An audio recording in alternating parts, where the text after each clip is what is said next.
Halo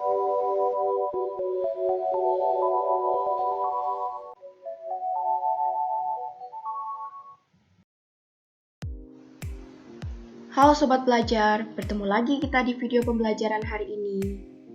Sekarang kita akan belajar tentang personal pronomen dan konjugasi dalam bahasa Jerman. Apakah itu? Sebelumnya, coba kita perhatikan teks berikut. I am Rose, she's Diana, he's Rocky, we are best friends.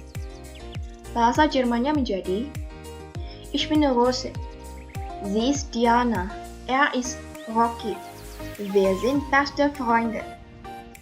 Kenapa teks pembandingnya dari bahasa Inggris? Karena kalau bahasa Indonesia kurang relate. Apanya yang relate? Ya, predikat dan kata ganti orangnya. Dalam bahasa Indonesia, predikat yang digunakan untuk teks serupa hanya kata adalah. Begitu juga dengan kata ganti orang kedua tunggal. Kita hanya punya kata dia untuk perempuan maupun laki-laki. Bahasa Inggris punya lebih banyak konjugasi daripada bahasa Indonesia. Tapi bahasa Jerman punya lebih banyak lagi. Waduh, mulai panik ya. Oke, kita lanjut dulu aja ya.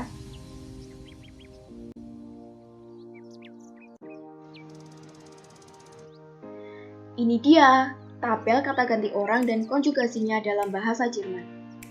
Di situ terdapat sein atau to be dalam bahasa Inggris. Dalam bahasa Indonesia, kita mengenal sein sebagai kata adalah. Personal pronomen dan to be yang tertera itu merupakan kepastian, jadi harus dihafal sesuai pasangannya. Ada beberapa kata ganti orang yang perlu dijelaskan terlebih dahulu. Yang pertama, orang Jerman mengenal dua bentuk kata ganti untuk menyebut orang kedua tunggal, yaitu du dan sie, yang berarti kamu dan Anda. Du digunakan secara informal untuk berkomunikasi dengan teman sebaya atau seseorang yang sudah dekat dengan kita. Sedangkan sie adalah kata ganti formal yang digunakan di ranah profesional atau orang yang belum begitu dekat dengan kita. Yang kedua, kata ganti untuk dia. Di sini ada er dan sie, yang ditulis huruf kecil semua ya. Oh iya, sie yang berarti Anda selalu diawali dengan huruf S kapital dimanapun letaknya. Sedangkan untuk sie yang ditulis kecil semua, bisa berarti dia perempuan atau mereka. Lalu bagaimana cara mengidentifikasinya? Jawabannya dengan melihat pada sein atau to be-nya. Bisa dilihat bahwa sie yang berarti dia perempuan memiliki to be is. Sedangkan sie yang berarti mereka memiliki to be sind. Bisa dipahami kan? Lalu ada lagi kata s. S merupakan kata ganti untuk benda atau hewan atau sesuatu yang bergender netral. Sebagai tambahan informasi, bahasa Jerman memiliki 3 gender, yaitu maskulin, feminim, dan netral.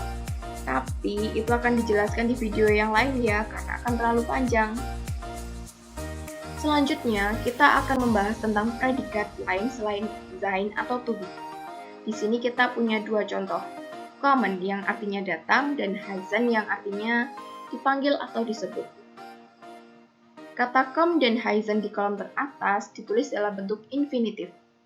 Infinitif itu stam dengan akhiran en. Stam itu bisa diartikan sebagai suku kata dasar. Misal, kommen. Kommen itu stamnya kom, K-O-M-M.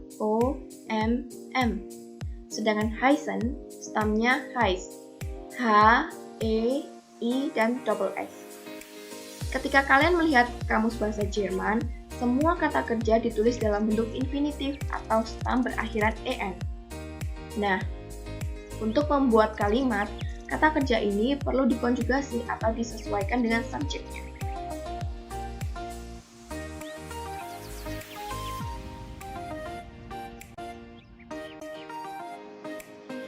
Kita lihat dulu perbandingan berikut.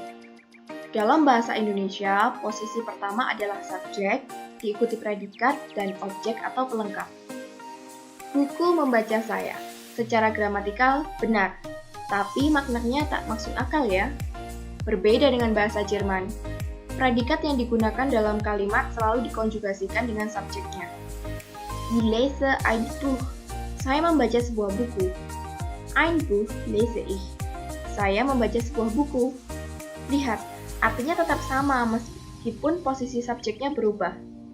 Yang penting predikatnya sama. Di sini predikatnya lese atau membaca. Kita kembali ke tabel ini. Pertama, lihat kolom endungen atau akhiran. Untuk mengkonjugasikan kata kerja itu, caranya tinggal menambah stam dengan endungen yang sesuai. Sama seperti sein tadi, endungen ini sudah pakem ya, jadi harus dihafal. Kita ambil satu contoh. Kommen. Misalnya mau menyatakan, saya berasal dari Indonesia. Berarti, subjeknya ich, predikatnya dari kata kommen, stamnya kom ditambah endungen untuk ich jadi komme. Jadi ich komme aus Indonesia. Seperti teks contoh sebelumnya, kita menggunakan predikat lesen yang artinya membaca. Karena subjeknya saya atau ich, jadi kalimatnya ich lese ein Buch. Bagaimana ketika ingin menyatakan kamu berasal dari Indonesia? Du kommst aus Indonesia. Mudah kan?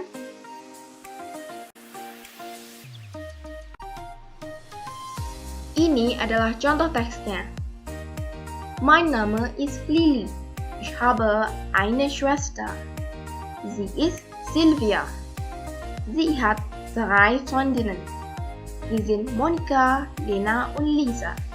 Wir sind Schülerinnen. Nama saya adalah Lili. Saya memiliki saudara perempuan. Dia bernama Sylvia. Dia memiliki 3 teman perempuan. Mereka adalah Monika, Lena, dan Lisa. Kami adalah siswa perempuan.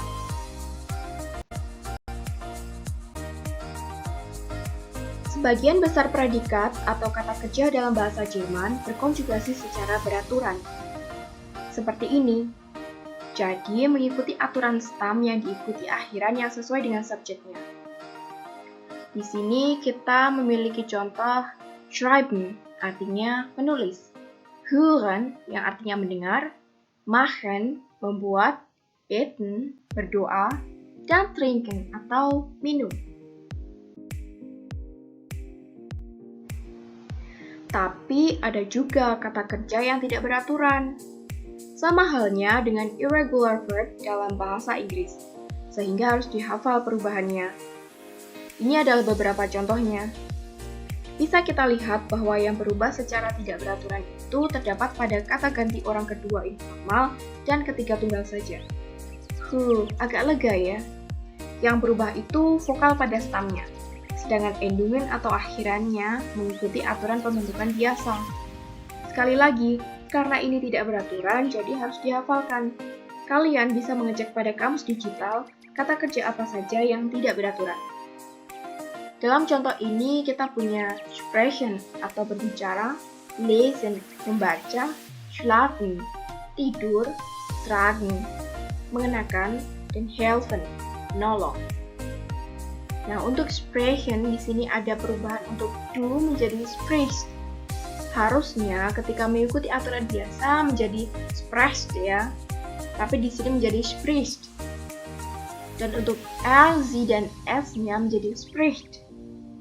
Begitu juga dengan yang lainnya.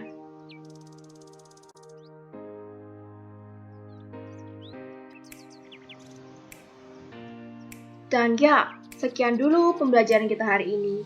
Jangan panik, jangan bingung karena belajar itu butuh proses dan banyak latihan.